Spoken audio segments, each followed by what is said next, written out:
Hello students, good morning. मैं आपकी Shweta ma'am.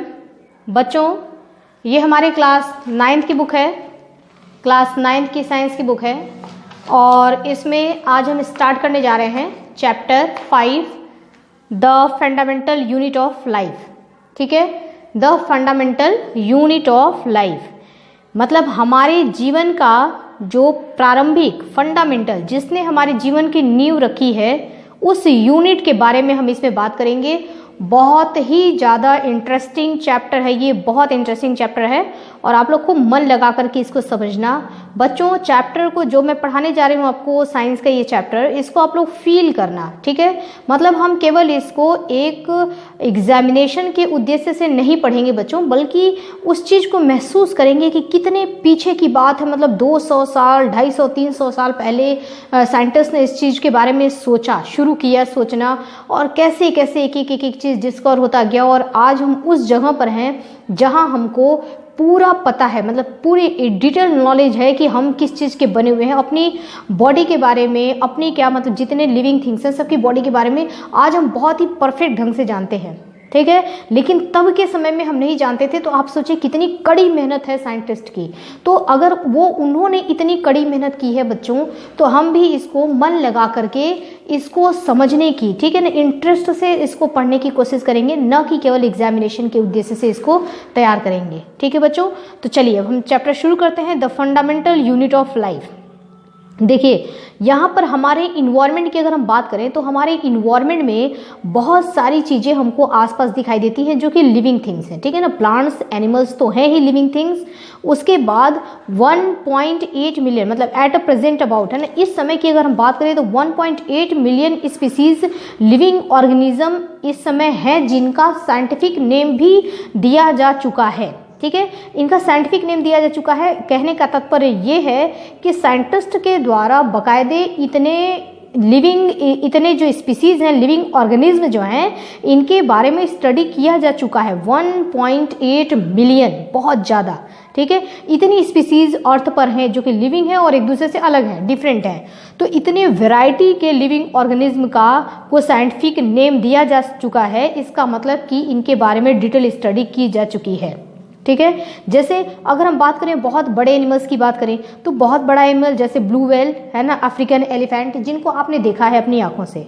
ठीक है, और कुछ ऐसे भी एनिमल हैं, कुछ ऐसे ऑर्गेनिज्म हैं, एनिमल तो नहीं कह सकते, कुछ ऐसे ऑर्गेनिज्म हैं, लिविंग ऑर्गेनिज्म, जो कि माइक्रोस्कोपिक हैं। माइक्रोस्कोपिक का मतलब कि हम उनको अपनी आंखों के द्वारा नहीं देख सकते हैं। ठीक है, हम उनको नेकेड आई से नहीं देख सकते। नेकेड आई का मतलब होता है खुली आंखों से। हम खुली आंखों से उनको नहीं देख सकते हैं, बल्कि हमको क्या करना पड़ेगा, खुली आंखें तो खुली रहेंगी, लेकिन हमको आगे उसमें माइक्रोस्कोप यूज़ करना पड़ेगा।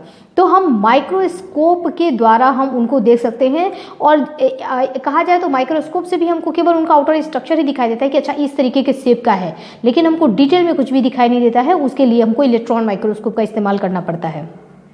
तो मतलब इतना वेरिएशन है, इतने लिविंग ऑर्गेनिज्म भी हैं, वो भी एक जैसे नहीं है ना, सब में वेरिएशन है। प्लांट्स हैं तो डिफरेंट टाइप के प्लांट्स हैं, एनिमल्स हैं तो डिफरेंट टाइप के एनिमल्स हैं। कुछ जो है वो यूनिसेलुलर हैं, एक सेल के बने हुए हैं, कुछ मल्टी सेलुलर हैं, बहुत सारे सेल से बने हुए हैं, कुछ जो है वो माइक्रोस्कोपिक है, छोटे छोटे हैं लेकिन माइक्रोस्कोप से देखा जा सकता है, और कुछ इतने बड़े हैं कि हम उनको खुली आंखों से बहुत दूर से ही देख सकते हैं, जैसे ब्लू व्हेल वगैरह। ये सारी चीज़ें जो है ना, लेकिन इन सब में एक समानता है, सब में एक सिमिलरिटीज है। वो सिमिलरिटीज ये है बच्चों कि ये सारी चीजें बनी हुई हैं किसी एक ही चीज से। ठीक है, कुछ ऐसा है जो इनकी बॉडी में भी है और हमारी बॉडी में भी है, चाहे वो एक सेल का हो, चाहे वो मल्टी सेलुलर हो या यूनिसेलुलर हो, वो भी किसी चीज़ से बना हुआ है और हम भी उसी चीज़ से बने हुए हैं। ठीक है, चाहे उसको माइक्रोस्कोप से देखा जा रहा है तो उसमें भी वही चीज़ दिखाई दे रहा है, हम मल्टी सेलुलर हमें देखा जा रहा है तो हमें भी वही चीज़ दिखाई दे रही है। ठीक है, तो कुछ फंडामेंटल सिमिलरिटीज हम सब में है। ठीक है, इवन प्लांट्स में भी, पौधे और हम जिन चीज़ों से बने हुए हैं उसमें भी एक फंडामेंटल सिमिलरिटीज है, यानी कि जिन चीज़ों से हम बने उन्हीं से प्लांट्स भी बने हुए हैं। ठीक है, इस तरीके से है ना, इस तरीके से सोचा जाने लगा कि दोनों लिविंग ऑर्गेनिज्म में ये जो समानता है, हम जिस चीज़ से बने हुए हैं उस चीज़ का नाम क्या है, तो पता लगा कि उस चीज़ का नाम है सेल। ठीक है, हम जिसके बारे में पढ़ रहे हैं ना उस चीज़ का नाम है सेल। बच्चों हमारी स्किन, आप सोचो कि आप कहते हैं कि चलो ये कॉपी किसका बना हुआ है, आप कहेंगे अच्छा पेपर का बना हुआ है, बुक ये, ठीक है, कोई भी चीज़ हम ले लेते हैं, ये क्या है, तो आप कहेंगे कि ये तो ग्लास है ना, ग्लास से बना हुआ है। हम ये पेन किससे बना हुआ है, ये प्लास्टिक से बना हुआ है, ठीक है, हर एक चीज़ का हमको पता है कि ये चीज़ें इनसे बनी हुई है। और उसी तरीके से मैं अगर आपसे पूछूं कि ये हमारा हाथ, ये चीज़ जो है, ये मटेरियल, ये क्या है, एक्चुअल में है क्या ये, तो आप क्या कहेंगे कि ये क्या चीज़ें हैं, ये है सेल, ठीक है, सेल। यानी कि सेल से मिलकर के, अगर मैं एक प्लांट से एक लीफ तोड़ करके लेके आऊँ और आपके सामने रखूँ कि ये क्या है, मटेरियल क्या है इसमें, तो आप क्या कहेंगे कि ये सेल से बना हुआ है। यानी जितने भी लिविंग ऑर्गेनिज्म हैं, लिविंग ऑर्गेनिज्म में प्लांट्स आते हैं और एनिमल्स आते हैं, ये सब बने हुए हैं सेल से, ठीक है। और बच्चों सेल के अब तो हम अभी शुरू किए हैं, सेल का तो अभी हमने नाम जाना है केवल, इस चैप्टर में आपको सेल की पूरी हिस्ट्री पता पड़ जाएगी, ठीक है। अब जहां आप सेल का स्टडी का वह ब्रांच जहां आप सेल के बारे में स्टडी करते हैं उसको हम कहते हैं साइटोलॉजी, ठीक है। यदि इसमें तो आपका एक चैप्टर दिया हुआ है सेल का, ये केवल हम एक चैप्टर में भी बहुत कुछ जान लेंगे सेल के बारे में, लेकिन उससे भी ज़्यादा यदि आपका इंटरेस्ट बहुत बढ़ता है, उससे भी ज़्यादा अगर आपको जानना है तो साइंस की पूरी एक ये बुक ही, पूरी एक किताब ही रहेगी जिसका नाम रहेगा साइटोलॉजी, और उस पूरी किताब में हमको केवल सेल के बारे में ही स्टडी करना है, ठीक है। तो उसको हम कहते हैं साइटोलॉजी। तो साइटोलॉजी क्या होता है, साइटोलॉजी जो होता है वो लॉजी है, मतलब इसमें ऐसी सी किताबें आती हैं जिसमें हमको केवल सेल के बारे में स्टडी करने को मिलेगा, ठीक है। तो हम कहते हैं कि साइटोलॉजी का अगर आपको डेफिनेशन देना पड़ेगा तो देंगे, cytology the branch of a biology, biology का वह ब्रांच है related to the study of a cell, जिस ब्रांच में हम केवल सेल के बारे में स्टडी करते हैं, वहाँ जितनी भी किताबें आएंगी उन सब में केवल सेल के बारे में ही डिस्कस रहेगा। तो साइंस के उस ब्रांच को जहाँ जाकर के हमको सेल के बारे में स्टडी करना है उसको हम बोलेंगे साइटोलॉजी। ओके बच्चों, अब देखिए आज हमको सेल के बारे में बहुत सारा नॉलेज है, मतलब हम अच्छी तरीके से जान चुके हैं, लेकिन आज से बहुत पहले हमको इसके बारे में नॉलेज नहीं था, ठीक है। 350 साल मतलब कि 350 साल पहले से ही साइंटिस्ट लगे हुए थे इसके बारे में जानने के, सबके मन में जानने की इच्छा थी कि आखिर ये क्या चीज़ है ना। मतलब कुछ देखिए, कुछ लोगों का होता है कि ध्यान नहीं जाता है, लेकिन कुछ होते हैं जिनका ध्यान उस चीज़ पर जाता है, वो जानना चाहते हैं कि आखिर ये चीज़ क्या है। तो जानने के लिए ही वो लोग जो जानना चाहते हैं ना, जिनके अंदर जिज्ञासा होती जाने की, वो होते हैं साइंटिस्ट। तो साइंटिस्ट ने सोचना शुरू किया कि ये मेरी उंगली जो है, ये स्किन जो है, ये क्या है, कैसे बना हुआ है, ये जो चीज़ें हैं ये इनमें कुछ काम होता है क्या, ये ब्लड है, ब्लड में कुछ है क्या, क्या चीज़ें हैं, ये पौधे हैं, ये सांस कैसे ले रहे हैं, और क्या क्या चीज़ें, ये जिज्ञासा जो इनकी थी है ना, मन में जो क्वेश्चन था, उसी क्वेश्चन को लेकर के आंसर ढूंढते ढूंढते और इतने सारे डिस्कवर हो गए। तो सेल के बारे में बहुत साल पहले, 350 साल पहले कुछ पता नहीं था, लेकिन धीरे धीरे बहुत सारा नॉलेज इकट्ठा किया गया, बहुत सारे साइंटिस्ट आए, सबने डिस्कवर करते आज हमको सेल के बारे में बहुत सारा नॉलेज है हमारे पास, ठीक है। सबसे पहले अगर हम बात करें सेल में, आगे बढ़े अगर हम देखिए, आपकी बुक में मैं रीड नहीं कर रही हूँ बच्चों, आप लोग रीड कर लेना, लेकिन चीज़ें क्या आपकी बुक में दी हुई हैं वो सारा मैटर आपको बता दे रही हूँ। एक्चुअली मैं तो बोर्ड पे पढ़ाती, लेकिन कुछ बच्चों ने कहा था मुझे कि बुक में से पूरा मतलब एक एक मैटर, एक एक लाइन कवर हो जाए, तो इस वजह से मेरी ये आदत नहीं है कि मैं एक एक लाइन आपको पढ़ करके बताऊँ, लेकिन ओवरऑल इसमें क्या दिया हुआ है वो चीज़ें मैं आपको समझा दे रही हूँ। अब देखिए, अगर हम बात करें, एक साइंटिस्ट है ना जिनका नाम रॉबर्ट हुक, ठीक है, साइंटिस्ट का नाम क्या है, रॉबर्ट हुक है, ठीक है। और ये रॉबर्ट हुक जो साइंटिस्ट आए, ये आए थे 1600, रुके मैं आपको दिखा रही हूँ, इसमें यहाँ पर दिया हुआ है 1665 में रॉबर्ट हुक ने 1665 में एक माइक्रोस्कोप बनाया। अब देखिए, उनके द्वारा जो माइक्रोस्कोप बनाया गया था उसको यहाँ पे बोला जा रहा है primitive microscope of Robert Hooke. Robert Hooke के द्वारा बनाया गया एक प्रारंभिक माइक्रोस्कोप, एक ऐसा उन्होंने माइक्रोस्कोप लिया था जिसमें फ्लेम यहाँ पे कंडेंसर वगैरह लगा करके, है ना, और देखिए किस तरीके से एक चीज़ों को देखने का उन्होंने ये लेंस लगाया यहाँ पर, है ना, 2-3 यहाँ पर लेंस लगा करके और वो देखने की कोशिश कर रहे हैं कि इस तरीके से जैसे बच्चे स्कूल में प्रोजेक्ट बनाते हैं ना, बिल्कुल उसी तरीके से उन्होंने भी एक प्रोजेक्ट बनाया, एक ऐसा प्रोजेक्ट जहाँ पर देख सकें कि छोटी चीज को क्या बड़े रूप में देखा जा सकता है क्या, ठीक है, ये उनके माइंड में था। तो इसलिए उन्होंने ये एक सिस्टम बनाया छोटी चीजों को बड़े रूप में देखने का, जिसको माइक्रोस्कोप उन्होंने नाम दिया। इसको हम बोलेंगे primitive microscope of Robert Hooke. Robert Hooke का ये प्रारंभिक माइक्रोस्कोप था, इसमें ही उन्होंने सबसे पहले सेल को देखा था, ठीक है। आगे हम अभी देखेंगे इस चीज को। तो सबसे पहले सेल को उन्होंने इसी में देखा था। रॉबर्ट हुक ने बहुत सारा पूरा एक्सपेरिमेंट किया, बहुत कुछ उन्होंने पता लगाया, आगे हम देखेंगे यहाँ पे डिस्कवरी ऑफ सेल में। तो उन्होंने पता लगाया और जो उन्होंने रॉबर्ट हुक ने जो अपना एक्सपेरिमेंट किया उसके द्वारा जो उन्होंने निष्कर्ष निकाला, जो रिजल्ट निकाला, उसको पब्लिश किया। His research related to the discovery of the cell in the book, जिस बुक में उन्होंने उसको निकाला, पब्लिश किया, उसका नाम था माइक्रोग्राफिया।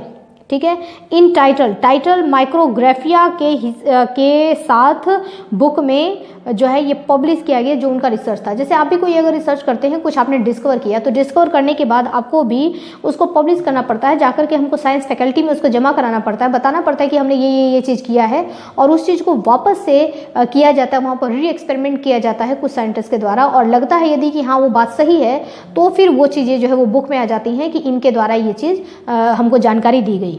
ठीक है, तो इस तरीके से रॉबर्ट हुक ने भी ये किया था।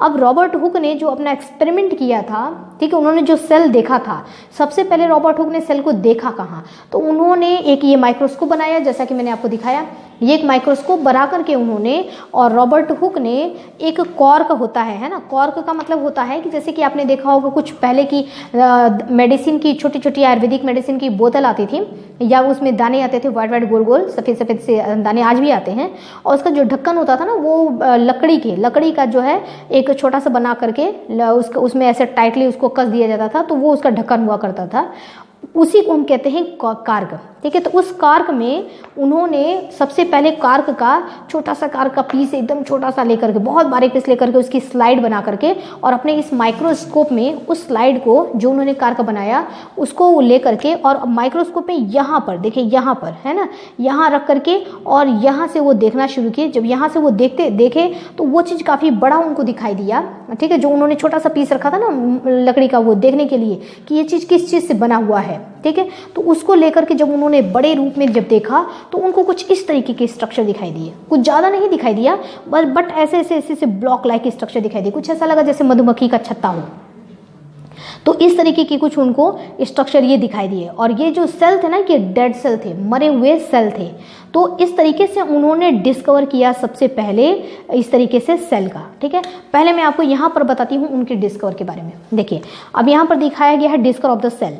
तो स्लाइस ऑफ द कॉर्क का स्लाइस लेकर के रॉबर्ट हुक ने जो प्रिमिटिव, इनका जो अपना खुद का माइक्रोस्कोप था, उसमें ही उन्होंने देखा था सेल को। ठीक है, और ये जो रॉबर्ट हुक हैं, ये क्या है, एक ब्रिटिश साइंटिस्ट हैं, ये ब्रिटिश साइंटिस्ट हैं, और इन्होंने 1665 में इन्होंने स्टडी किया माइक्रोस्कोप का।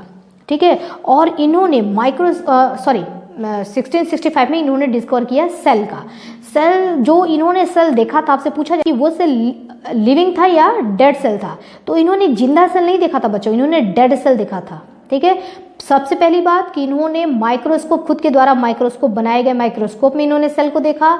उसके बाद इन्होंने कॉर्क लिया था, कॉर्क का छोटा सा स्लाइड बनाया था, उसमें इन्होंने उसका जब स्ट्रक्चर देखा तो उसमें ब्लॉक लाइक स्ट्रक्चर दिखाई दिए, जिसको उन्होंने नाम दिया सेल। सेल नाम इनके द्वारा ही दिया गया है, उसको नाम दिया इन्होंने सेल, और ये डेड सेल थे। ठीक है, और ये काम 1665 में हुआ था, और आज 2020 चल रहा है बच्चों। ठीक है, आप देखिए कितने पहले की बात थी, और उस समय इन्होंने बायोलॉजी की हिस्ट्री में इन्होंने एक माइलस्टोन रख दिया। माइलस्टोन मतलब एक नींव का पत्थर रख दिया, वहां से चालू हुआ, मतलब कहते हैं ना मकान बनने के लिए नींव रखना, इन्होंने एक नींव रख दिया इस चीज़ का कि अब इसके बारे में हम स्टडी करना शुरू करेंगे। बायोलॉजी में एक बहुत बड़ी उपलब्धि थी सेल के बारे में पता लगाना। तो Robert Hooke laid the foundation of the cytology के का नींव रखने वाले, फाउंडेशन ऑफ अ साइटोलॉजी जो है कहा जाएगा रॉबर्ट हुक को, क्योंकि उन्होंने ही मतलब इसकी नींव रखी थी सेल की, और उन्होंने ही नाम दिया था, इस छोटे छोटे जो ब्लॉक लाइक स्ट्रक्चर उन्होंने देखा, इसको नाम दिया सेल। ठीक है, और सेल जो होता है, सेल मीन्स क्या होता है बच्चों, सेल एक लैटिन वर्ड है जिसका मतलब होता है लिटिल रूम, यानी कि छोटे छोटे से रूम को हम बोलेंगे सेल। ठीक है। उसके बाद तो बहुत सारे साइंटिस्ट आए, रॉबर्ट हुक ने तो ये नींव रखी दी थी चीज़ों का, लेकिन उसके बाद बहुत सारे साइंटिस्ट आए और बहुत ज़्यादा एक्सपेरिमेंट किया गया। फिर लिविंग सेल के बारे में भी स्टडी किया गया, और अब आगे आप चैप्टर पढ़ेंगे तो आपको पता लग ही जाएगा कि सेल के बारे में हमने क्या क्या चीज़ें जानी, क्या क्या चीज़ें सीखी। और उन्होंने क्या देखा था, उन्होंने सिर्फ ये ब्लॉक लाइक स्ट्रक्चर देखा था स्टार्टिंग में, लेकिन यहाँ से एक शुरुआत हुई, कुछ उन्होंने देखा। अब बाकी सभी साइंटिस्ट, जो और भी साइंटिस्ट, सबकी जिज्ञासा इसमें बढ़ गई और बहुत ज़्यादा फिर एक्सपेरिमेंट पे एक्सपेरिमेंट होते गए, और फिर हमको सेल के बारे में काफ़ी फिर नॉलेज मिला, डिटेल नॉलेज, ठीक है। आगे हम देखेंगे discoveries related to the cell. Cell के बारे में और चीज़ों की डिस्कवरी किसने किसने किया, कुछ यहाँ पे साइंटिस्ट के नाम दिए गए हैं। जैसे पहला है रॉबर्ट हुक, जिसका आपने यहाँ पे देखा साइंटिस्ट को, रॉबर्ट हुक, जो कि कहलाएंगे फाउंडेशन ऑफ द साइटोलॉजी, है ना, जिन्होंने साइटोलॉजी का मतलब सेल के साइटोलॉजी यानी कि स्टडी ऑफ द सेल, ठीक है, सेल के स्टडी का जिन्होंने नींव रखा है ना, वो है रॉबर्ट हुक। रॉबर्ट हुक ने 1665 में first of the observe cell, इन्होंने सबसे पहले कॉर्क का एक थीन स्लाइस लेकर के और उसमें सेल का डिस्कवर किया और नाम दिया सेल। तो पहले साइंटिस्ट हो गए हमारे ये रॉबर्ट हुक।